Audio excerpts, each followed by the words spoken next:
Hi, this is Larry, and today I'm actually going to go over it's a Subaru Domingo. It's a four-wheel drive. It's got the Aladdin camper kit on it as well as a VW front end, and I won it off of Yahoo auctions. I had a previous video, and I've actually gone through the car, and it's actually in better condition than I realized. So as you can see, it's got the VW front.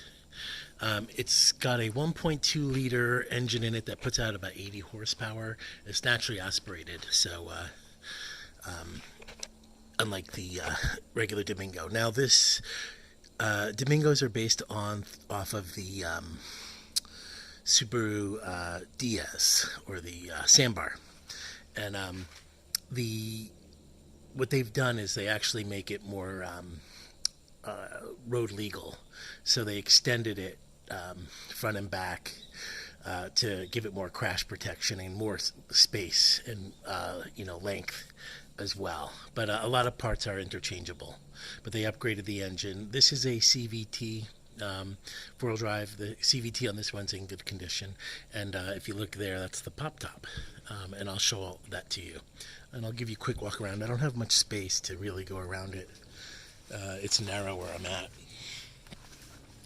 But I'll show you the back. Now the back, they do have a VW kit for the back, but they didn't do that. And then the engine is actually located behind the bumper. I'll show that more to you. And then the big issue that this car, it was a bit rough, and then the doors weren't in good condition. Sorry, I just can't get further back. It's really tight here. But let me go show you what it's like inside really quick. Here's the engine. It's a 1.2 liter naturally aspirated with 80 horsepower. And you hit that button to unloosen it.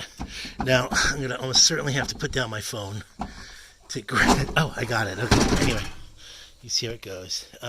This one's, usually they're a bit cleaner. This one's been sitting around, so it rusted, but there's nothing wrong with it. It's actually in excellent condition. So just for the shielding is the only thing that's bad. Underneath, it's pretty good. And this one's actually a 3-cylinder, and probably close to the one that's in the Justy, if I'm not mistaken. And yeah, that's it. 80 horsepower, 3-cylinder in the back, very back. And it's actually quite powerful.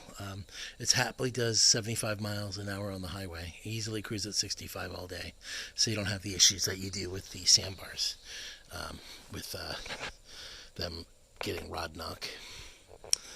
And anyway, let's go to the interior, and I'll walk around the car as well. But I'll just give you quick. Now, the paint's not in great condition. It's in good condition everywhere else except for the front, so it require repaint.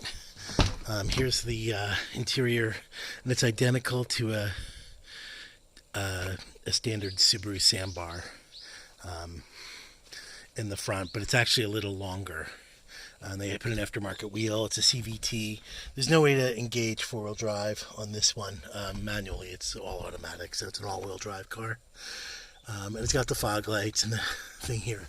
This one's low kilometers, I should say. It is it's just 110,000 kilometers, which is about 66,000 miles or so. 67,000 miles. So the mileage is pretty low. It's got the cup holder and a lot of aftermarket stuff. I haven't really cleaned the interior, but I was able to finally get in it and open the doors and go through it. So here, I'll give you a quick tour. First, let's open it. Okay, so and I'll pop the pop top for you. So the first thing to know is that the seats rotate. So I don't know if you can tell, but this pops up, and then there's a little tab on here. I might have to mess around with that, but the seats rotate, and I'll show you on the other side as well, so that it'll face. It's like a captain's chair.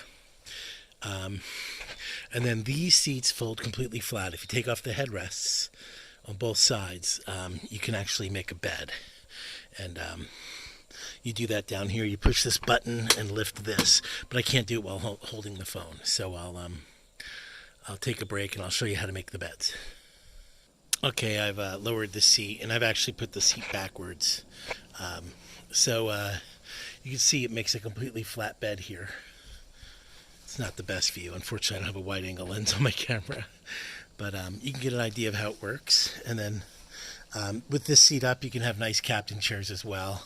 Or you can fold this. Now this seat, when you fold it, it actually moves forward.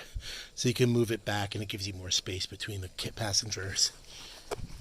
If you're just going to sit there. And this is the bed. It's not perfectly flat. I mean, it's flat enough, but you're going to want to use a cushion or something to make it perfectly flat. But otherwise, yeah, you know, easy to sleep back here and camp. You know, this has pockets here. You can put whatever you want in there.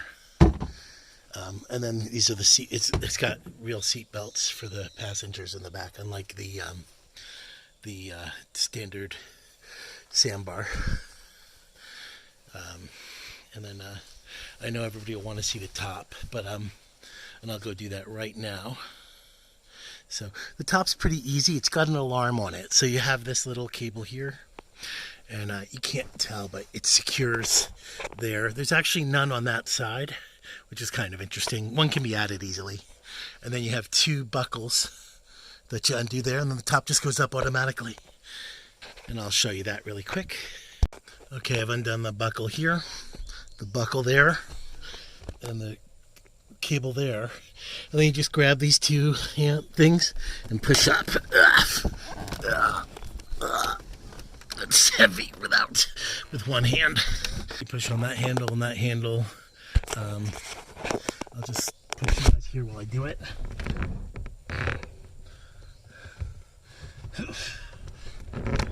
There we go. Sorry. Okay, and you can see that this whole thing pops up. It's narrow. I mean, it's like a capsule hotel in here. These slide out. So you grab on these plates, and there's 3 of them, and then it slides all the way out to here.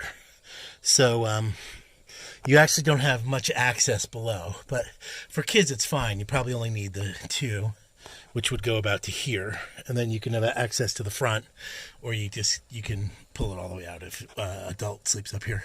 That wire here actually goes to, it actually snakes up over to here, and these act like sorry, bugs.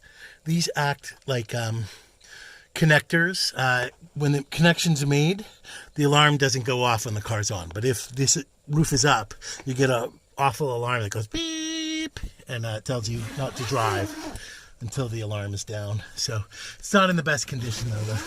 The cables aren't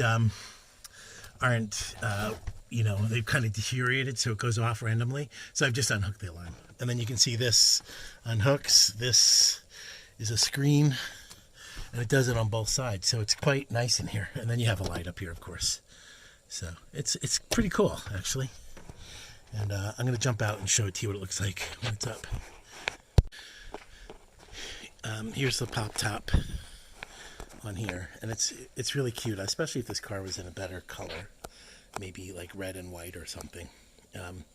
But the pop top pops up. It also allows you to stand inside there. So people use these for making coffee and stuff. But you can get an idea how it looks. It's pretty cool looking. So and it'll be fun. The nice thing is it's 4-wheel drive, so you can take dirt roads or you know, slightly snowy, slippery roads. One thing about these conversions that this addresses is it's got vent holes and down there and down there. It's very common for these to overheat. You can actually see the radiators actually, it goes down there. It's underneath and it goes down in a scoop. So they actually have some kind of baffling that that allows the air to go down. I've driven it and it doesn't overheat, thank goodness. So and you can get an idea of what it's like in there. So it's pretty cool. And I particularly like the aftermarket cabinets on the top. And that's about it. It's a pretty straightforward car.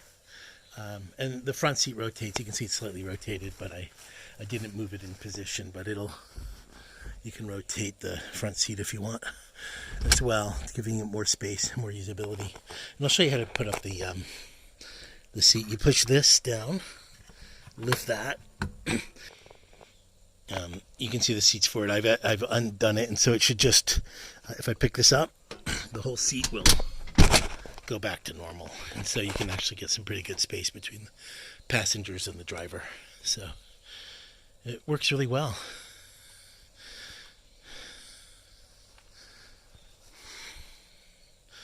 So, and it's a CVT. And the air conditioning works. Yay! So, might keep this one in Japan. Not sure what I'm going to do with it. But anyway, I just wanted to give you a lowdown after a little cleanup and some fixing the doors. The car is much better than I thought.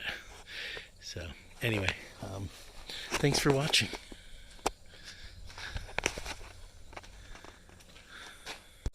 Some interesting factoids. The radiator overfill is here. So there's actually the main radiators in front, but this is the expansion tank. That's for that, filling it. And then you can fill from here and it works its way in, but you do have to purge it. And so there's a purge area underneath the car. This is, on this side, this is for the rear wiper fluid, because there's a rear wiper. And something else kind of funky on this one. If you're not familiar with it, right here, that's where the brake fluid is. So that's where you fill up the brake fluid. Thought that was kind of interesting. Fuse boxes, you can see this one doesn't have a cover, but there's also another relay cover there. And a difference between this one and the standard Sandbar, and that's because it's been lengthened. You'll notice that these seats don't completely go flat to the ground. You can see that the back actually goes back a little further. Where the engine is, the firewall, is actually a little further back on this car than it would be on the standard Sandbar. So that gives you more space underneath. And then the jack on this one's underneath the seat, and a few other things that they keep underneath here. So, pretty cool. Domingo is definitely an upgrade on for the Sandbar. So if you're a big Sandbar person, you definitely love the Domingo. They also make the Sandbars where the top, or Domingos where the top is glass and it has a big sunroof. They're very rare, and now they're very expensive.